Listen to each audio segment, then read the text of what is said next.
नमस्कार मैत्रिणींनो, मी सौ छाया काकडे छाया सुपर किचनमध्ये तुमचं सर्वांचं स्वागत आहे।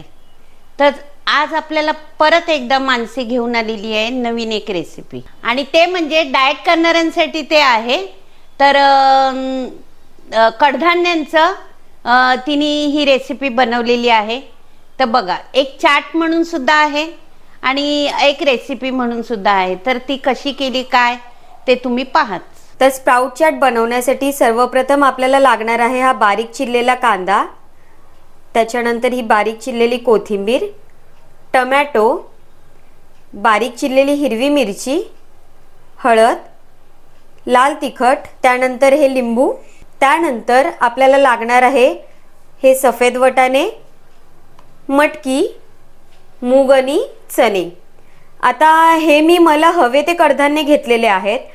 तुम्हाला हवे ते तुम्ही घेऊ शकता, नुसत्या मटकीची सुद्धा दाखवू शकता किंवा नुसत्या मुगाची किंवा नुसते चणे त्याची सुद्धा दाखवू शकता, पण मी मिक्स दाखवत आहे।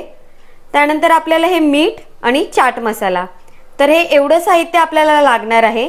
तर पुढे काय कृती करायची ते आपण पाहूयात। सर्वप्रथम आपण हे कडधान्य जे आहेत ते कुकर मध्ये शिजवून घेणार आहोत। तर आपले कडधान्य इथे शिजवून झालेले आहेत आणि आता आपण त्याच्यामध्ये मसाले आणि बाकी साहित्य टाकणार आहोत। तर सर्वप्रथम मी टाकते इथे बारीक चिरलेला कांदा, त्यानंतर टाकते बारीक चिरलेलं टोमॅटो, त्यानंतर मी टाकते यामध्ये थोडी हळद, त्याचप्रमाणे काश्मीरी लाल मिरची पावडर। अजून मला थोडंसं स्पायसी पाहिजे म्हणून त्यासाठी मी बारीक चिरलेली मिरची टाकते। ही ऑप्शनल आहे, तुम्हाला हवी असेल तर तुम्ही टाकू शकता किंवा नाही टाकली तरी चालेल। त्यानंतर मी यामध्ये टाकते चवीप्रमाणे मीठ, त्यानंतर टाकते चाट मसाला। म्हणजे यामध्ये कसं थोडं तिखट, थोडं आंबट, थोडं खारट असं वेगवेगळ्या प्रकारच्या चव यामध्ये लागणार आहेत। आणि हे सगळं साहित्य आता मी मिक्स करून घेते। जे लोक डाएटवर आहेत ना ती रेसिपी नक्कीच करून खाऊ शकता, कारण याच्यामध्ये प्रोटीन्स असतात आणि त्या नक्कीच आपल्या शरीरासाठी खूप चांगले असतात।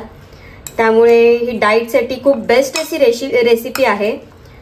तर तुम्ही नक्कीच करा ही रेसिपी। आणि असं नाही की फक्त मोठ्यांनीच खाल्ली पाहिजे, लहान सुद्धा खाऊ शकतात। त्यानंतर मी याच्यावरती लिंबू पिळतेय। हे सर्व मी आता पुन्हा एकदा मिक्स करून घेते।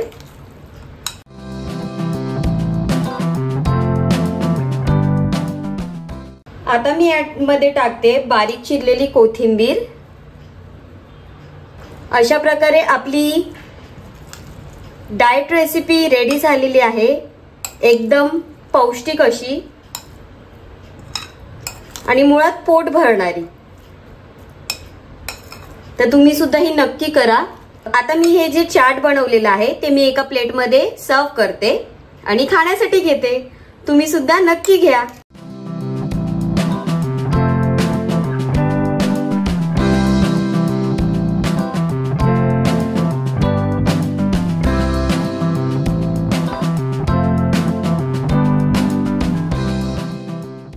तर पहा, ही तिची रेसिपी तयार आहे।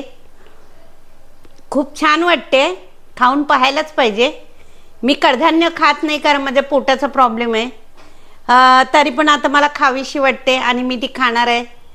तर तुम्ही अशाच वेगवेगळ्या रेसिप्या जी मानसी करून दाखवेल त्या नक्कीच ट्राय करा।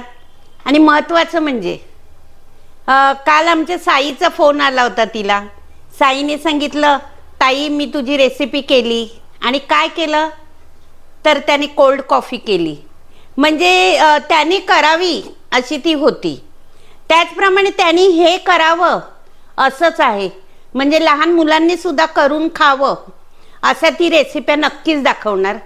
आणि त्या रेसिप्या लहान मुलांनी पण आई किंवा वडील कुणीतरी सोबत घेऊन ह्या अशा रेसिप्या करून नक्कीच स्वतःही खा आणि दुसऱ्यांनाही खाऊ घाला। तर साई, तू सांगितलंस ताई तुझी रेसिपी छान होती, त्याबद्दल धन्यवाद। तरी असो, अशाच वेगवेगळ्या रेसिप्या घेऊन मानसी परत परत परत परत तुमच्या समोर येणार आहे। तर तुम्ही तिच्या रेसिप्या पहा, लाईक करा, शेअर करा आणि कमेंट करायला बाकी बिलकुल विसरू नका। कमेंट केलं नाही तर ती खूप नाराज होते. तर कमेंट करा आणि ज्यांनी सबस्क्राईब केलं नसेल त्यांनी सबस्क्राईब करा. बरं साई, तुझ्यासारख्या मुलांनी अशा रेसिप्या करून बघायच्या आणि आपल्या मित्रांना पण सांगायचं की माझ्या ताईने काय बनवलं होतं आणि त्यांनाही बघायला सांग आणि त्यांनाही करून खायला सांग. म्हणजे सगळ्यांच्याच पोटात पौष्टिक जाईल. बाय.